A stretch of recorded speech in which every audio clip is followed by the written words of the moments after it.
If you are an early stage founder, or if you intend to be, there is one thing you need to know. You will be misunderstood and ignored a lot. Creating a startup is hard and often lonely. And that's why I decided to invite brave entrepreneurs to share their amazing experiences with us every Saturday here on my YouTube channel. My name is Rodrigo Tomaz. This is the Startup School Jam, and my guest today is Jason Cavness with his startup CavnessHR. Welcome, Jason. Thank you for joining me. Thank you for having me. I appreciate it. Well, let's start by knowing you better. Can you do like a quick introduction for us, please? But please, let's not Yes. talk So about Kevin as HR right now, okay? yes. So my name is Jason Cavness. I'm a INFJ. I'm an INFJ retired Army officer. The reason I say INFJ, if people took the Myers Briggs, it's like a part of the Myers Briggs. I only recently learned this recently. That I'm INFJ. So supposedly there's like 1 to 3% of the world is INFJ, right? So we do things differently, things do differently. Like I'm an introvert, but I like public speaking, I like being in a crowd. So example, I love like going to a bar or someplace a lot of people. Do I really like talking to people? Do small talk? Probably not, right? I like more like one-on-one conversations. Get to know really know people, and then I do my best to help solve problems and add value to other people. Like I think I'm a great networker.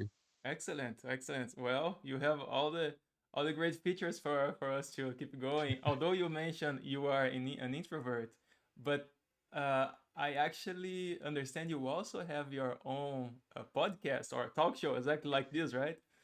Yeah, it is. And everyone says like you're not an introvert, you have a podcast. But like no, actually, because a podcast you control everything, right? So and it lets me like do my introvert, right? I talk to people I want to talk about, ask the question I want to ask, so I control everywhere. But I'm definitely an introvert. So another thing, like I talk about my podcast a lot. Like whenever I do an interview with someone, like 10 minutes before I do an interview with someone, or before I like do public speaking, every time about 10 minutes before, I think of someone, how can I get out of walk away and leave without anyone notice, right? Of course, I do what I got to do, and then it goes, all the butterflies go away, yeah. Mhm. But it's still terrifying. Yeah, I know exactly what you mean. I absolutely understand it. Indeed, I'm. It's hard to tell, but I am as well. I'm not like an outgoing person who would be just out there. I'm kind of an introvert as well, and I started doing videos like this just to kind of practice myself. Being exposed somehow. So that's cool. Yes. You are a veteran, an US Yes. veteran. And I apologize. Of course, I did a little digging on the web, like on websites. I mean, your websites and LinkedIn and everything.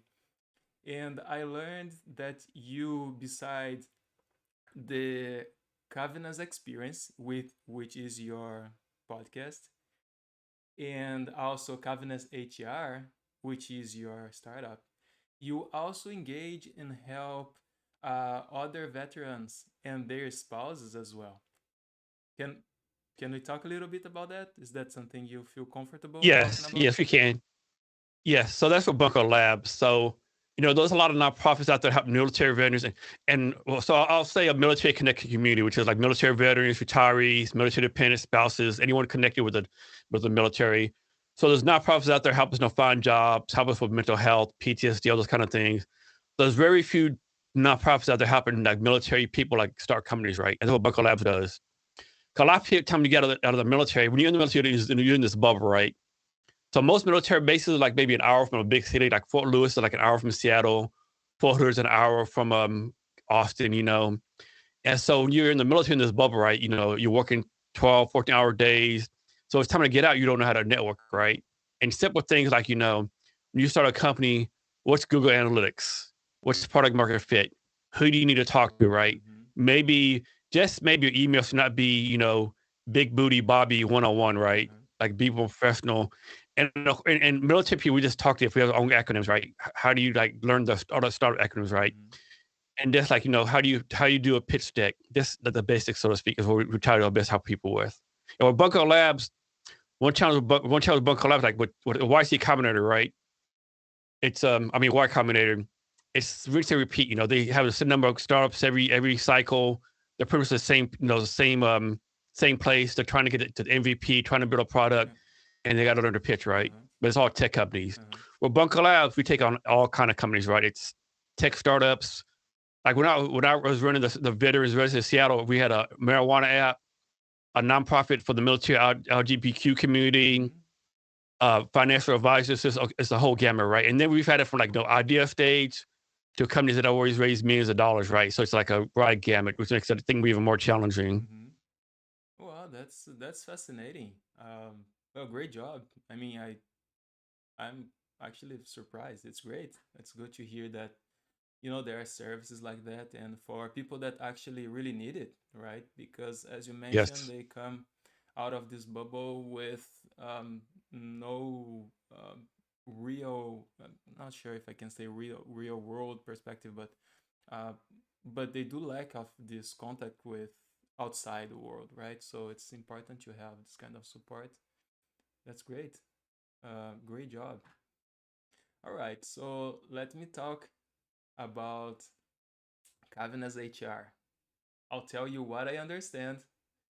I hope I did the the correct work here, and let's see if I understand it correctly. So, Cavness HR is an HR outsourcing platform for a small business. So, what you intend to be is a platform that offers services like compliance requirements, onboarding process for new employees, like general things that a regular HR would do in a big company, but as you focus on small companies that perhaps do not have the structure for it still available. And you also help the founders and business owners to actually concentrate on what matters for their company versus spending time on bureaucratic and the things that do not really generate value to their company. Is Am I too far away? Is that correct? No, and actually, I need to hire you on to do my sales for me. Yeah, that's not the key. I basically wanted like base HR for small companies. Like a person like me, I'm like 50,000 more per year plus benefits. Small business can't afford that. And then you have the HR consultant, so like overcharge on price, undeliverable value. So like you suppose you hire me as an HR consultant. An HR consultant would say, "Hey, okay, you hired me. I'm gonna charge you $300 an hour. Let me go look at your HR stuff." And the HR consultant would say, "Hey, Rodrigo, you need an employee handbook, HR policies, on and on." And you're like, "Well, I know that. That's why I hired you. When you can make it for me." Oh no, I don't make anything. I just I consult for you, right? So you're telling me you want a small business owner to pay someone money to tell them what they already know and don't do anything for them? It makes no sense to me, right? So like we do like employee handbooks, HR policies, job descriptions, onboarding, and eventually we want to do like everything from recruiting, hiring to like retirement. But of course, we're not nowhere near there right now. So we have partnerships with other companies we have partnerships with every payroll, do payroll for us, and people keep do benefits in other partnerships to like give additional value until we start doing that kind of stuff on our own. Well, that's pretty interesting. And what is the stage of your of Cavness HER? I mean, is it something you are kind of planning, or you are already providing services? Do you have customers at this point? Yeah, so we have like 4 customers, paying customers right now, but most of the stuff is like it's like the MVP is done, but it's never where you wanted to be at. It's never like what you're envisioning, right? So, and then of course the bugs come all the time, so we're trying to fix the bugs. So our 4 customers, half the steps like manually. Sometimes it's on the platform. Like, I mean, I know it's just a challenge. It's like we're talking about this later. But I'm not a tech founder trying to build a tech platform. But I say we're MVP, beta stage. It's all in flux is the best way to say it, right? Uh, and you mentioned, you say like platform, and you have paying customers, which is fantastic. Which means you really apparently found a business that has potential, and it did find a problem out there. So people are already paying you. And when you say platform, what kind of service do you provide? Is like a web page where people can come and use it, or you have like people behind it that provide like some personal service? Can you explain? That's something that it's not completely clear. And if you allow me, I did find on your website it says voice enabled AI platform. I'm not sure if I understand that. Yeah. So I'll talk about what we're doing presently and the AI stuff of the future. So presently, how it works, like we're as customer signs up and we sign on the platform, and the platform they answer like 10 questions. So another thing different about us than other HR companies, most HR companies like so HR is different in Seattle, in Denver, in the basic industry, right? So most HR companies, they have a like one size fit all for all their templates, right? So if you're a tech company in Seattle, you get the same stuff as you're a restaurant in Dallas, right? And on. So let's see, you see a set of questions, like you have to tell us what holidays you're gonna get people off, what your values are, welcome message, and that, are you gonna give time off for jury duty, time off for voting, time off for bereavement, and then you can add stuff, you add stuff you want to, right? You want because like a lot of people think employee handbooks and policies are like compliance to what to do, what not to do. But to us, it's more like culture. Like your new employees be able to read your policies and handbook and know what kind of company you're building, right? And to me, there's no such thing as a wrong culture. It's like culture is right for your company, right? Mm-hmm. Like example, I'm in Seattle, Starbucks successful company, Amazon successful company, Microsoft successful. All three have vastly, vastly different cultures, right? And it works for them, right? Mm-hmm. And then so the small business owner answers the questions, and the code's going to do the employee handbook and policy, send it to them. The owner, of course, read it again. The owner will digitally sign it through the platform, and then we'll send it to employees. And then for each customer, we're going to give them like a dedicated HR business partner. So the other difference is most HR consultants like might handle one or two companies. Our HR business partners can handle maybe 5 to 10 companies, right, depending on different things. Now, one thing we have to decide is like, are we going to have it where, like, for example, suppose we have like 5 companies in Houston, Texas. Do we have an HR person in Houston handle all 5 companies, or do we have like one person in Tulsa handling all the oil and gas companies that we have, right? So I have to figure that out too. And so the employee handbooks, and also depends on, like for the HR business partner, they might do, for example, one of the questions is what paid holidays are you going to give your people off, right? Mm-hmm. Now, technically, there's no legal requirement to give people time off at all, right? That's not law anywhere, right? As far as the federal level. Mm-hmm. So someone might say, "Well, I don't give anyone time off." We'd be like, "Okay, you can do that, but no one's going to come work for you if you give them no time off, right?" Mm-hmm. So those kind of things, like, are you going to get people off time for jury duty? Maybe you do, maybe you don't. So there's just different things you want to ask. Are you going to give people 10 days off a year, unlimited PTO? There's all these questions that only the business owner can answer for themselves, right? A lot of it has to do like what kind of morals they have, what kind of company they want to bring. Mm-hmm. Interesting. And I do understand it's actually your business model. It's actually difficult for you to automate everything, right? You will need like a big, like a people-based service behind it, right? Yes. Yeah. And then we talk about AI. So in the future is we're nowhere there. In the future, the AI can be like this. Mm-hmm. So small business owner might say, "Hey, Cavness HR, I'm going to start a new a new shop in Dallas, Texas. What's the minimum wage there?" Mm-hmm. Small business owner, the minimum wage is $7.25. Mm-hmm. Or a better example, Cavness HR, Jason's not working out. He's not performing. How do I get rid of him? Mm-hmm. Small business owner, this is outside my scope. Here's some available times to talk to your HR business partner. So that's where the AI piece comes in. Mm-hmm. Mm-hmm. So that's a future plan. That's Yeah. something you are still projecting, and you are not providing it to your current customers, right? No, not yet. Yeah, that's like on the product roadmap, so to speak. I see it. Interesting. Um, and you mentioned you are not um, you are not a technical person, right? So um, how are you doing to build it? What steps are you taking? Are you hiring? Do you have like a partners that Yeah. that work with you? What is the process at Cavness HR? So so I like to say I'm probably the most technical non-tech person you ever meet, right? Like I know how to do GitHub. I know how to do stuff AWS, right? So I've learned so much, right? Like I remember when I first started, I was like, I didn't realize you had to have like different things for like front end, back end, like different things, whatever. But being the tech piece has definitely been a challenge, right? And I'll give you a quick rundown. Mhm. So when I first started, like, man, I want to do this, maybe I can build it myself. Quick learn, man. I don't have the patience or the skills to do this myself, right? It'll take me like 20,000 years to learn, right? Mhm. Yeah.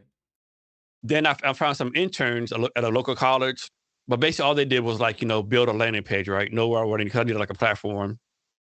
Then I found, so the first set of interns, they worked for me like 8 weeks, build a landing page. And this was the story's gonna go all over the place. Mhm. So then at the same college, they had a capstone project where I got 4 students last semester in school, and they had to pass the class in order to graduate, right? At the same time, I found a CTO through a networking friend. He was in the Air Force, like great guy. He really knew what he was doing, right? And so the person is like, hey, I can build this up pretty easy. It's not rocket science. I was like, no, I want you to do, you do the Air Force stuff. You got a lot of stuff going on. I want you to do the CTO stuff, overseas this for interns, right? No, first of many mistakes, right? So the interns, they were like, fighting, not collaborating, didn't get along. And so somehow in like the 3 months, they had did less than the original interns that built a land. They did less than they did, right? So nothing was working out. Mhm. And so I said, hey, one of my first said, hey, I was wrong. Can you go to build it for me? So he built some stuff for me. Mhm. But then he got promoted. So not talking about politics, but President Trump had the like the Space Force, all that kind of stuff. Mhm. There's actually a thing called Space Camp out of Fort Carson, Colorado Springs, Colorado, called Space Camp. That's the software development arm of that. Mhm. So my CTO got put in charge of that. So he got put in charge of 100 developers, big stuff. Mhm. So obviously he had no time for me anymore, right?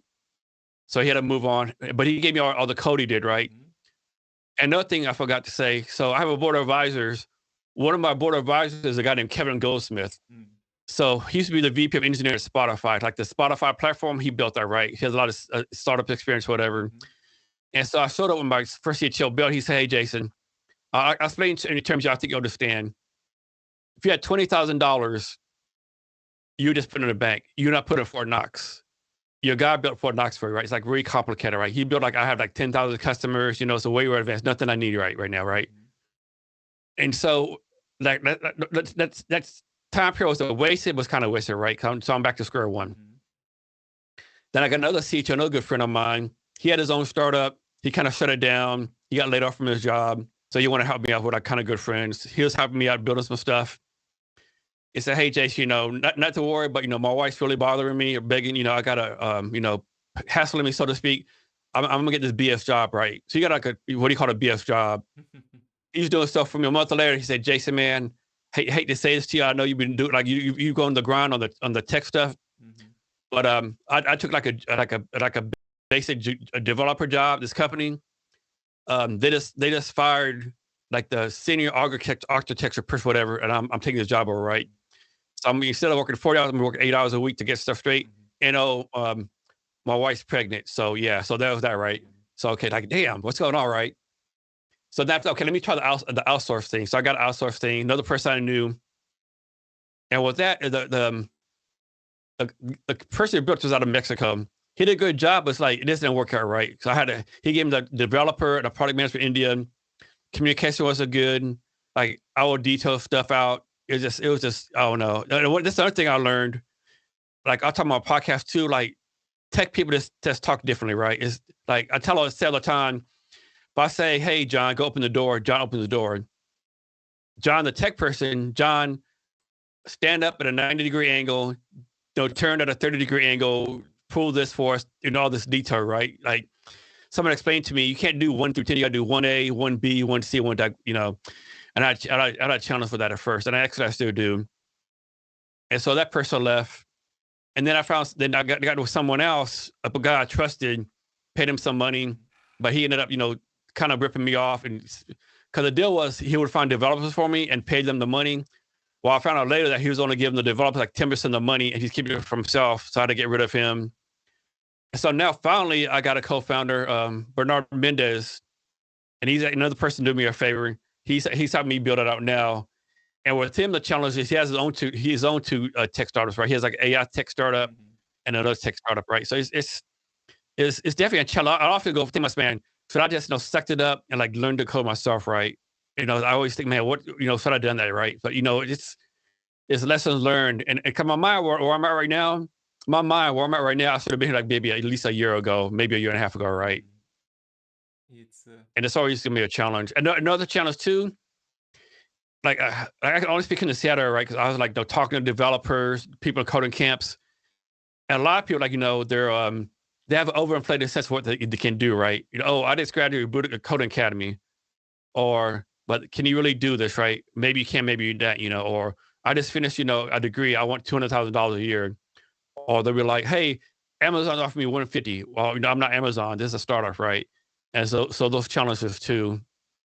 And the last thing, see, like a lot of developers, they're always like building stuff. They never finishing it, right? Mhm. Like they'll build like 10 products, put it on GitHub. I get it. They want to build stuff and experiment. But I think sometimes you have to finish something, right? Mhm.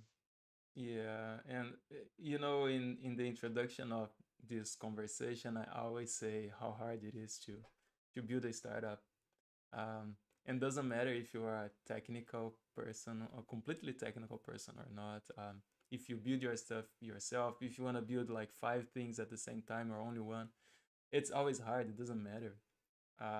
It is a challenge, and and that's not technically speaking. It's because it takes all together. It's like sometimes you need help, you find help, and then the help won't work, and then you need to adjust, and then you will spend money and you do things. So it is complicated. It's quite a journey. Yeah. And then so many people people like tech people, they build a tech product, build a product, and like no one wants it. They spend no time on marketing or build or put themselves out there. And then like people like me probably spend too much time marketing, like putting ourselves out there, and there's no really no product. So you got to find a way to like link it all together, and it's very hard. And another thing we're talking about too, like doing a startup is hard. It's not easy. It's difficult. You don't put it.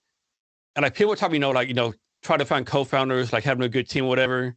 But one thing I've learned, like I've been to a lot of people, like even you have like interns, people helping you out, working with you, like they're not going to work for you forever, right? For free, right? I mean, there's a certain time period, after 6 months, a year, they're like, hey, I have a family to feed. I have to do stuff, right? Mm-hmm. So that's another challenge too. Mm-hmm. A lot of startups will tell me, if you work for me, I'll give you like, X amount of equity. But as you know, equity is kind of BS, right? Mm-hmm. Like I tell people, hey, I'm gonna give you X amount of equity, however common. It's the same as me telling you, the pot of gold in the rainbow, you're gonna get it, right? It's probably not gonna happen, right? You're gonna work all these long hours. You can always say you're gonna get experience, gonna learn stuff. But then the day, startups fail, right? Of course, we have egos. Oh, my startup will never fail. But our startups are probably gonna fail, right? And like the challenge, how do you get people to work with you or work for you, whatever the case may be, knowing they might be doing it for nothing. Yeah, and in fact, I may be with I may be thinking about the wrong number here, but if I'm not mistaken, over 95% of startups fail. Yeah. So it's complicated.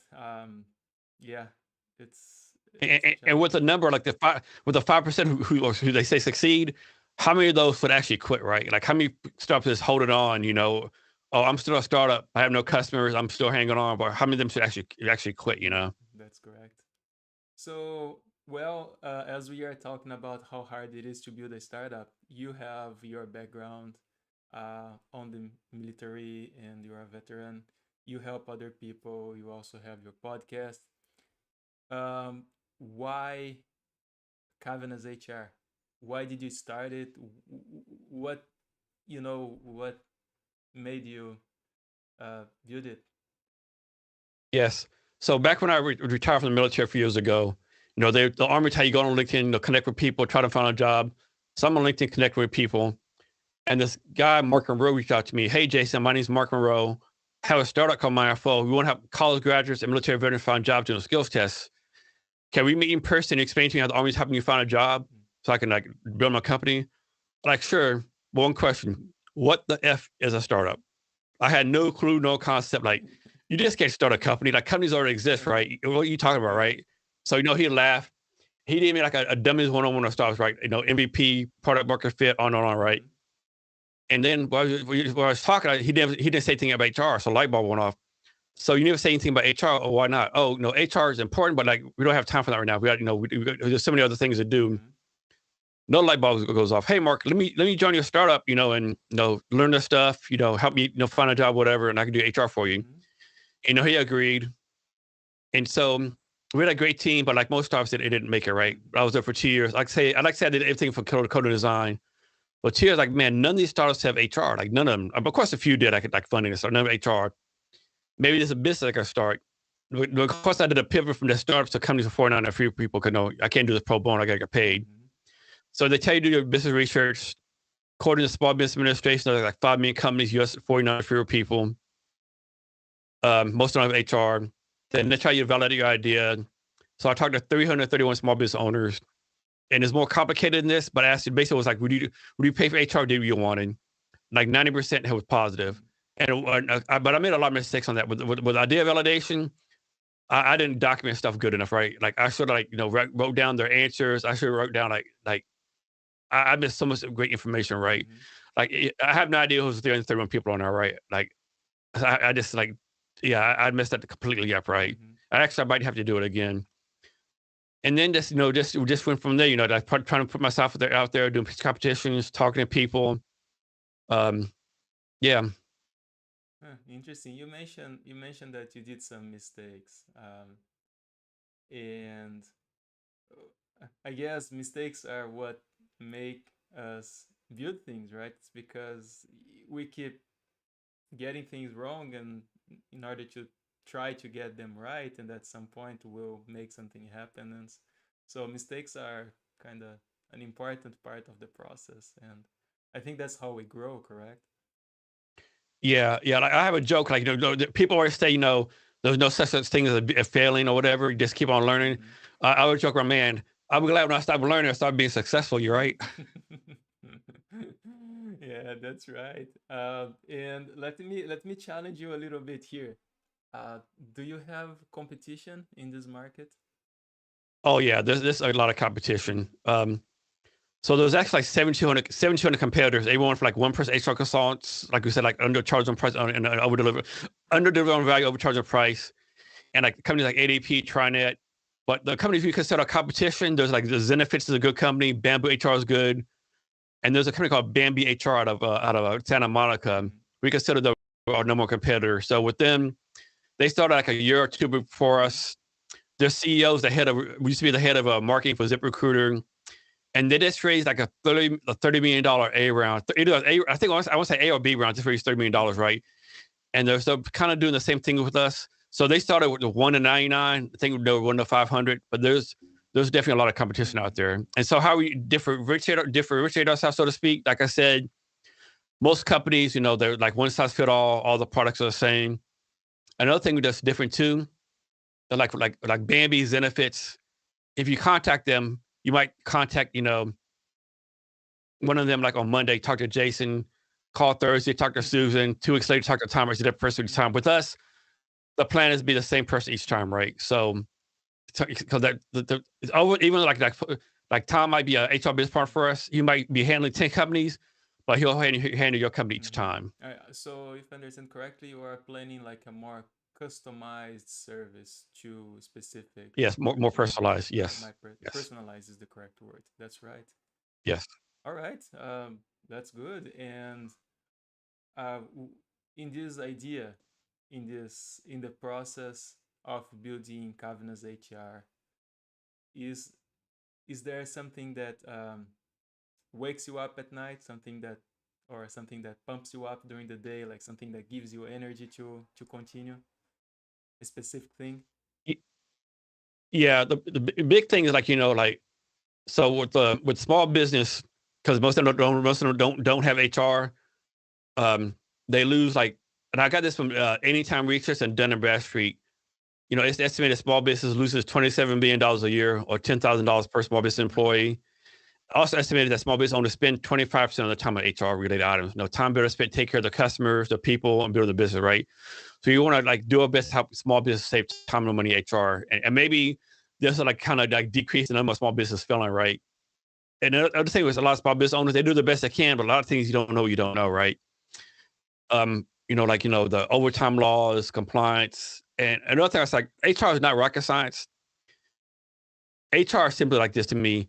if you're a leader, a boss, supervisor, small business owner, whatever the case may be, just be the type of boss you want to be.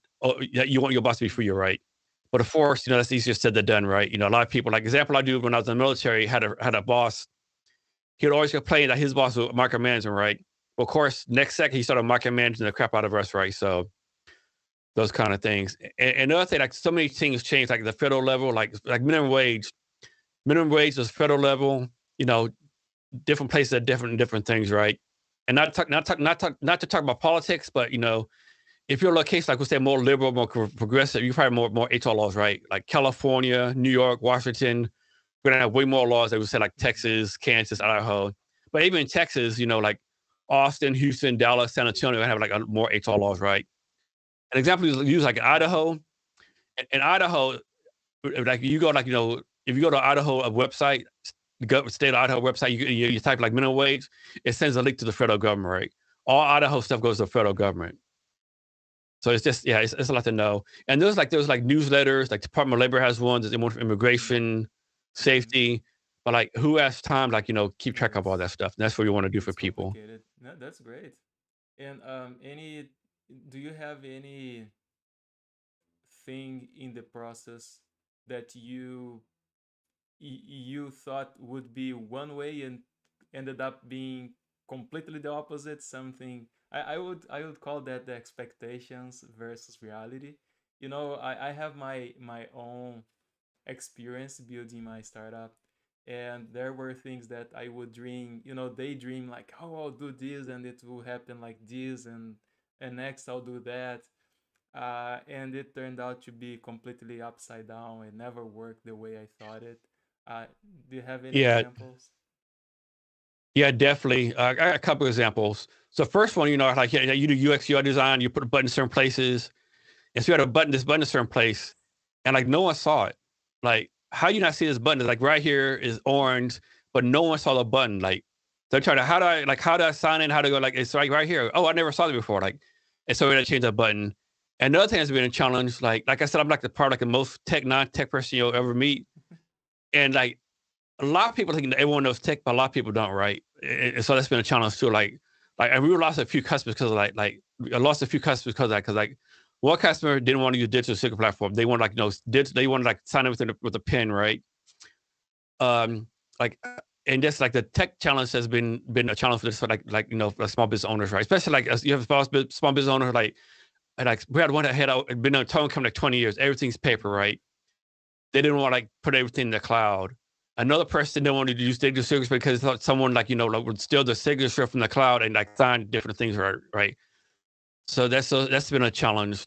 And like I said earlier, like those simple things, well, I think it's simple because of HR, why you have to give people days off, right? Or why you should give people, do this and that. So those have been challenges. And at times too. And another challenge too. So I'll talk about, I think we're a great business model, but this is how our business model breaks and destroys us, right? So like suppose you have 100 customers. And let's suppose like 95, they're fine and dandy. That's a question once in a while, pretty, like basically like a SaaS business, right? And like five of them are like, they're kind of like not annoying, but like kind of needy, answer questions all the time, that's fine and dandy, we can handle that. But if all like 90 of those customers are email us every day, text us every day, like minor stuff, that where it breaks, right? Because the plan is right now to have each HR business partner handle like 10 companies. But if 10 companies like, do this for me, do that for me, it's gonna be overwhelming and it's gonna break the model. So we definitely got to do a great job of qualifying people, so to Yeah. speak. What every company does. Yeah, that's important. And yeah, and we had to get rid of some companies too. Like we had one company, they wanted us to have like 30 customers. And one thing I tell people, like sometimes you gotta fire your customers, even though they give you a lot of money because now it's gonna be worth the Mhm. hassle. One company that pays good money, but they wanted us to like uh, 30 print out the employee handbooks, right, and mail it to Mhm. people, right? Like we're not doing that, right? Another company wanted us to actually be there like 20 hours a week. Like you're not paying us to they're even be in the office, right? So those kind of Mhm. challenges. Yeah.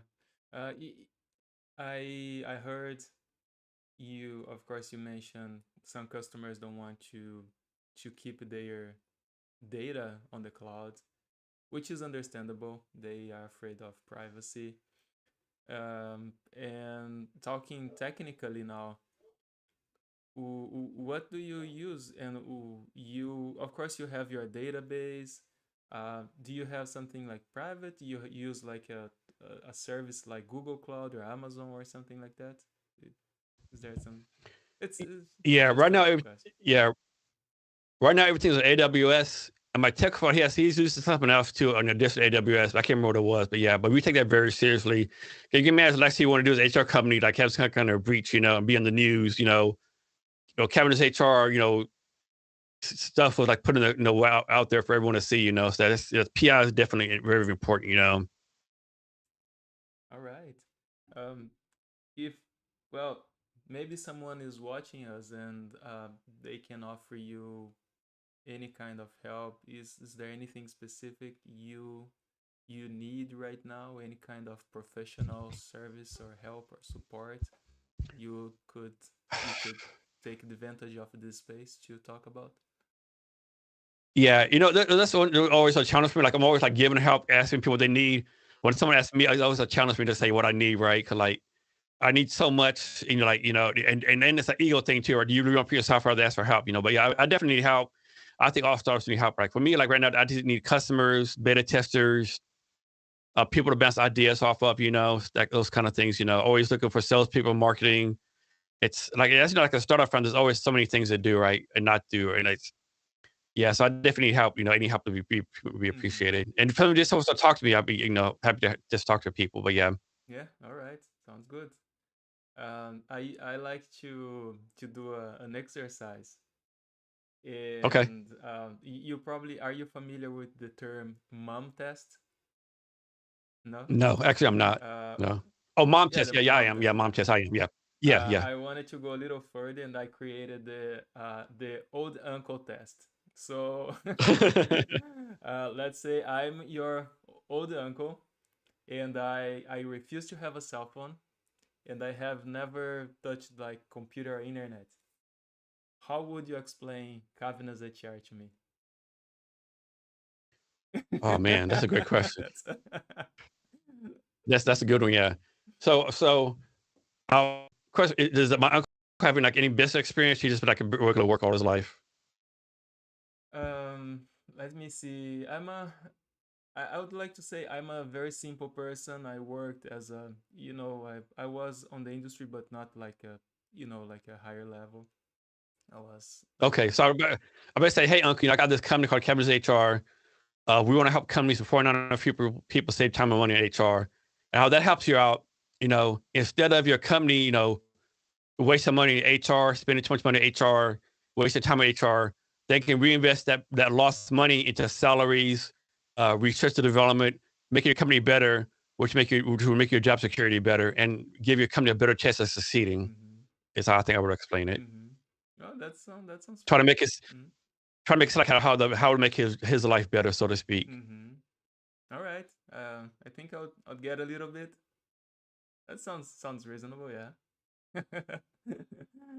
um. Well, of course, if you ask me that tomorrow, I'll probably have a completely different answer tomorrow. Yeah. Of course. Yeah. I just that's something I don't prepare you for. I like to kind Yeah, of no, that's to good. understand if you can, because actually when you, of course, the mom test is what they talk on the investments round, right? It's like you need to be Mhm. prepared to give like a very concise, simple explanation about your company.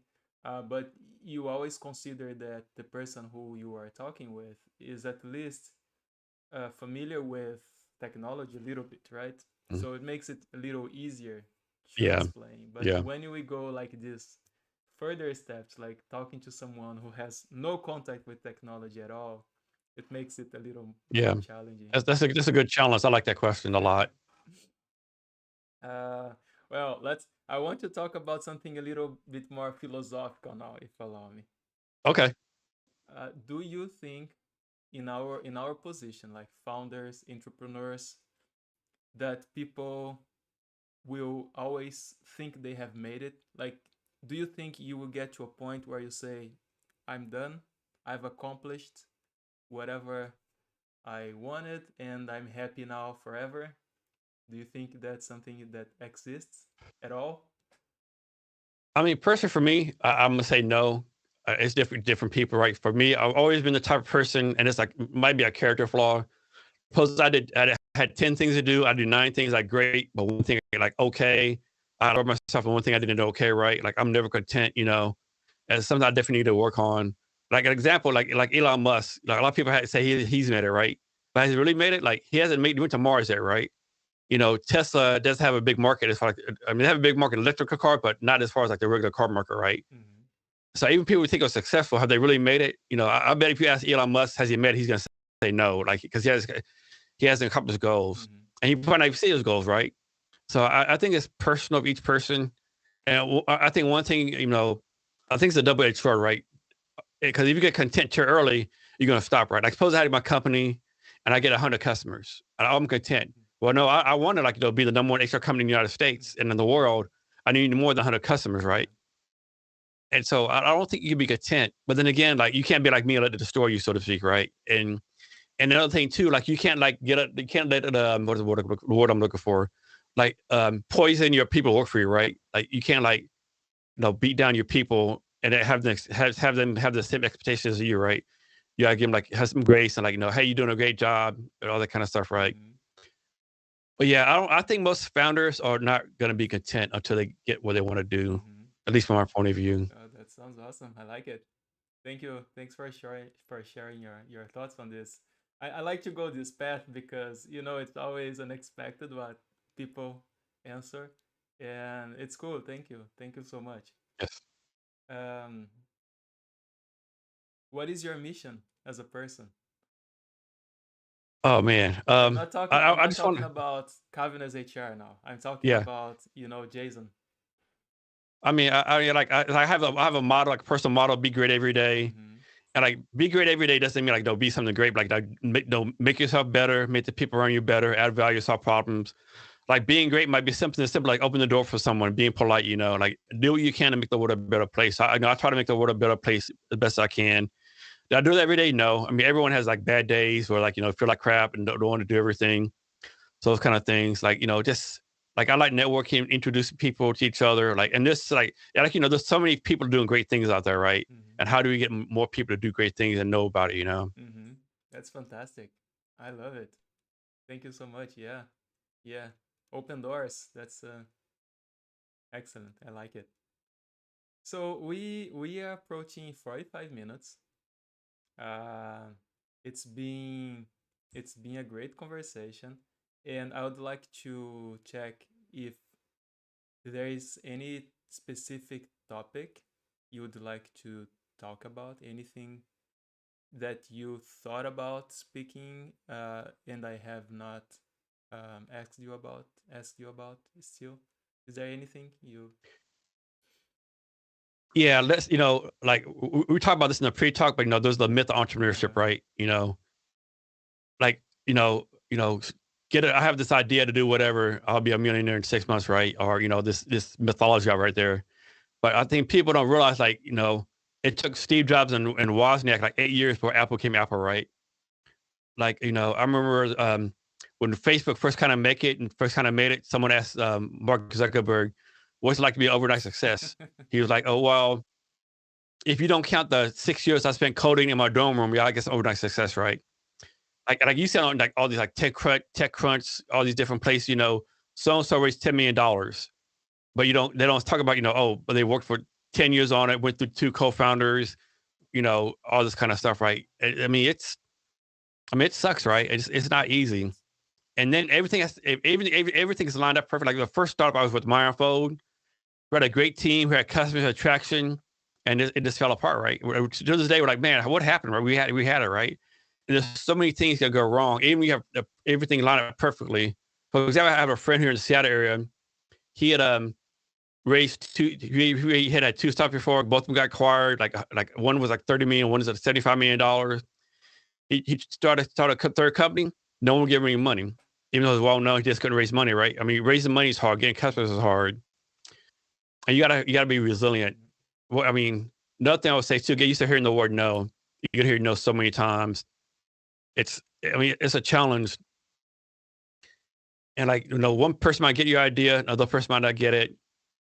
And another thing I'll talk about too, like majority of people are gonna help you out, right? Like the great people do what they can for you. But however common, there's all like, some scammers out there, some comments, so to speak, right? So, if anyone says, "Hey, I'll help you for money," be very, very, very wary of that. They say, "Hey, I want to be a business coach." Like for me recently, I don't know why. At least once a day, I got a LinkedIn connection with a business coach. I want to be a business coach. Like, dude, I don't know you. What are you doing, right? So be very wary of that. And of course, they'll say, get a co-founder to get your money and get your employees, all that kind of stuff. But even then, it's a hit and miss, right? I have one friend. He's in a startup that recently shut down. A guy he trusted bought him on, right? And so they bought him on. They actually raised like I would say like $2 million, right? While this friend of his took the $2 million, paid himself like $300,000, and paid his friends and his family members money, right? And they shut down his company, right? So now my friend looks bad because he's in with this guy, right? And so it's tough, right? And like, who do you trust? Who you not trust? And that's where I think it's so hard to fundraise. Like, who do they want to give money to? Like, I know another time, like, people will say, well, like with the VCs, it's just my own opinion. Like VCs and investors, it's like they'll give money to people who like failed once or twice, right? You're like, well, they failed twice. Why you give money to them instead of new idea, right? Well, it's because they know them, now to work. So it's definitely a challenge. It's say, I'm gonna start my company because I'm my own boss. Well, rethink that, because now your investor's your boss, your customer your boss, your employee's your boss, right? Yeah. Oh, I'm tired of working 9 to 5. Oh, great. So now you're gonna work 9 to 9, right? Yes, It, that's right.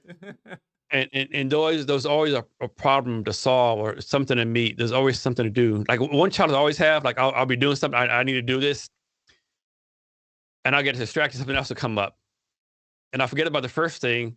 Oh crap, 2 weeks. Oh man, I didn't finish that. That opportunity failed, and that opportunity passed me, right? Another thing I need to get better is follow up, right? Like I'm good at connecting with people, talking to people, but then I'm not great at following up, so I got to do a better job of following up. Mhm. But and then another thing I realized too as a founder, like even if you have two co-founders, like suppose I had an idea, I brought in two co-founders, I have to realize there might be co-founders, might be employee number one, number two. They'll never be in buy-in, right? Never be all in, right? Yeah. I mean, I don't think you can Mhm. expect that from your people, right? It's yeah, it's a challenge, right? It's not easy. It's hard. It's difficult. All the words you want to use, you gotta be resilient. And then I don't think you can compare yourself to other people too, right? I think so many people compare themselves to other people, right? Like example, I know so many people like, man, that's the greatest idea ever, and like no traction, nothing happens to them. Other companies like, you doing what? No one's gonna do that, and they raise like big money. Like, Mhm. what in the world is going on right now, right? Like, how is this right? But you don't know the connections, what they're doing, or it's yeah. Another thing I'll say, definitely put yourself out there, right? Like people have to know you, who you are. Like no one's gonna invest you if you don't know who you are. And there's nothing wrong with being stealth mode, so to speak, and building a product, but still, like do a pitch competition, meet people, talk to people. Like Mhm. yeah, Everything you just said, it's just so fantastic because you actually put in words every single step of being a startup founder, you know. And actually I try to bring them all together here in this podcast as well, in this conversation. When I say, building a startup is hard, you're gonna be misunderstood. If people like read the description of this conversation, I say, what happens between the lonely start and the overnight success. That's exactly what you mentioned about the overnight success. Is like, you just completely ignore the 6 years or 5 or 4 years that I spent building it, right? yeah, um yeah. Not only that, the 6 years you built it, but it ain't like you work 40 hours a week. You probably like you work 60, 70, 80 hours a week. And not only that, those 6 years you worked at your startup, you probably like gave up, a job making $100,000 a year, right? So you gave it the time, you gave it all the money you could have made. yeah, yeah, yeah, everything you leave behind, everything every little change in your life, and that actually ends up affecting your family as well, because Oh As you yeah. mentioned, you stop working 9 to 5 and start working actually 8 to 9 or 7 to 9 or 9 to 9, and that's reality, right? And even weekends, right? So yeah, it's it's a challenge, and I loved what you just mentioned. I absolutely do. So thank you so much for sharing it. Yeah, Yes, you thank you. just described everything I believe and everything that I have experienced. You mentioned it, so I believe you have experienced as well, which means that in average, founders, that's the reality. So I hope other people will be able to listen to this conversation, and they will certainly relate to this as well. Yeah, and another thing we talked about during pre-talk, like I was joking around, kind of joking around, like it should be where like you want to start a company, you should get some kind of mental health evaluation, right? That's right. Because you got to be a little bit, insane and crazy to want to do this, right? Yeah, but at the same time, there is a little bit of naiveness because Hmm. you always believe it's not gonna happen to you, right? It's Yeah, like, no, no, no, it's I'm better than that. I'll do things my way. It will work. I'm sure it will. So yeah, yes, yeah, yeah, that's what exactly. we learn on the difficult way. Yeah, it comes as a punch. Like, in fact, I published a video on the LinkedIn channel of the Startup School Jam this week. A conversation between Michael Seibel and Dalton Caldwell. I think that's his last name. And they are talking exactly about this. It's like, how, and actually they make an analogy like creating a startup and being like a boxer. It's like, and they say if you don't like take punches, you just don't play this game, right? Yeah, you're gonna take a lot of punches. You're gonna get your teeth kicked in. People gonna say your baby is ugly. That's right. And as I mentioned, Michael Seibel and Dalton, they are both on Y Combinator, and we actually met on Y Combinator. Yes. May I ask you, what is Y Combinator Startup School in your words?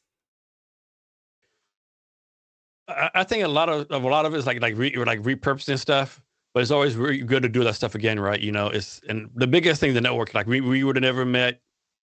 I met this one lady, Teddy. I can't remember her last name. She was with a company called Empowerly. I have like 6 interns this summer through Empowerly. Like I said, most people want to help you out, right? But Y Combinator is a great resource. There's so many things on there, right? Of course, Y Combinator does it like they'll have people like influence people to apply to Y Combinator, all that kind of stuff. So they get a business value out of it too. But it's just a great community, I think. Yeah, yeah. And you mentioned I'm sorry, the word again, the repurposing. I'm having problems with Repurpose. repurpose. Yeah, I'm Yeah. having problems with my English here. And in fact, there are videos that I have watched like 2 3 times just because it's Yeah. Same so here. much good content, and it's worth it. Just worth it to remember it, to refresh, and that's nice. Uh, Jason, we are heading towards the end of our conversation. How can people find you if they want to help you, to talk to you, to ask for help, or where can they find you? Yeah. So I'm pretty much everywhere. Snapchat, TikTok, LinkedIn. The biggest ones like for me right now, LinkedIn and Mm-hmm. TikTok. But it's Jason Cavness pretty much everywhere. Mm-hmm. My email is jasonCavness@cavnesshr.com, or they can call me or text me at 803-360-8457. But LinkedIn is good, TikTok, pretty much anywhere. I'm pretty much everywhere, so I think I'm pretty easy to find. And I take pride to be responsive. Mm-hmm. So if you call me or email, whatever, I'll get back to you as soon as I All right, can. all right, sounds good. Is there anything you'd like to discuss before we wrap this up? Yeah, I mean, doing a startup is hard. Actually, being a human being is hard right now with all the stuff going on, right? Just take care of yourself. Put your health first. Be selfish, right? Take care of yourself. And I suck at this, right? I always say I'm gonna meditate or to go to the gym. I never do. Like I think a month ago, I'm going to the gym for 2 weeks in 2 weeks straight, and I stopped going. So I'm kind of being a hypocrite here. But take care of yourself, right? You know, getting your company car for like being a $1 billion company or getting a car for $250 million, it doesn't mean nothing if you can't enjoy it afterwards, right? Yeah. And another thing I say, no, a lot of people like, no, I want to learn how to code. I want to learn how to salsa dance. I want to know how to play the guitar. I want to travel to Venice. I want to do whatever the case may be, a start a company. But now's the right time. I need to do this for us to do that. It's never the right time, never perfect time. Like, you know, just do it now, right? I mean, start a podcast. Is it gonna be horrible? Yeah, it's gonna be horrible. But that's how you got to learn it and get better and better each day.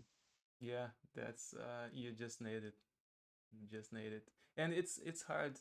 I mean, creating startups and being a founder is not easy, but life is not easy overall.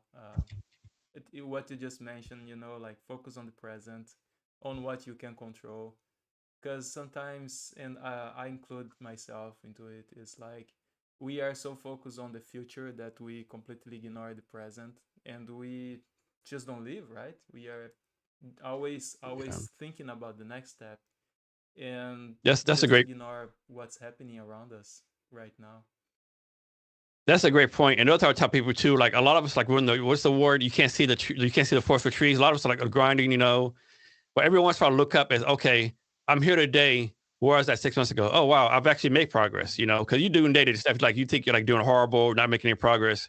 But every look once in a while, like go back. Okay, I was here 6 months ago. I'm here now. Like I'm doing progress. Maybe it might not be as fast as I want, but I'm doing Mm-hmm. something.